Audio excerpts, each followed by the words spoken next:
L'été dernier, les clubs saoudiens ont recruté de nombreuses stars en Europe grâce à des ressources financières presque illimitées.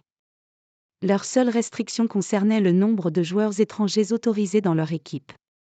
Cependant, leur fédération prévoit d'assouplir cette règle. Largement dominateur sportivement et surtout financièrement, l'Europe a une sérieuse menace depuis un an, l'Arabie saoudite. Le royaume investit massivement dans le football pour améliorer notamment le niveau de son championnat. Cristiano Ronaldo a ainsi été recruté l'hiver dernier avant d'autres noms connus l'été suivant. Karim Benzema, N'Golo Kanté, Neymar, Sadio Mané, Kalidou Koulibaly et Marcelo Brozovic entre autres. Al Hilal, Al Nasr, Al Ahly ou Al Ittihad sont apparus sur la carte mondiale du football et ils risquent de gagner en influence dans les mois à venir. De 8 à 10 joueurs étrangers autorisés par club.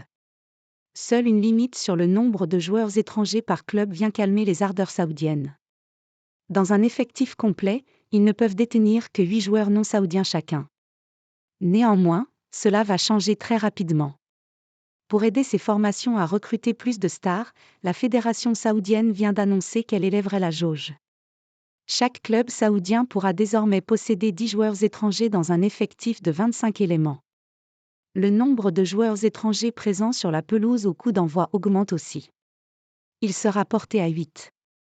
La Fédération saoudienne de football et la Ligue professionnelle saoudienne ont décidé de modifier à 25 le nombre de joueurs inscrits dans les équipes premières des clubs de la Ligue professionnelle saoudienne, en tenant compte du droit de chaque club d'inscrire 10 joueurs étrangers. Les clubs saoudiens pourront faire jouer jusqu'à 8 étrangers par match, à compter de la saison sportive 2024 à 2025, a écrit la Fédération saoudienne dans un communiqué ce vendredi. Une mesure inquiétante pour l'Europe, alors que le mercato hivernal débute sous peu.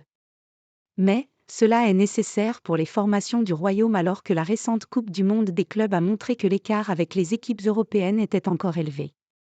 Il faut s'améliorer rapidement avant le mondial des clubs de la FIFA à 32 équipes dans un peu plus d'un an désormais.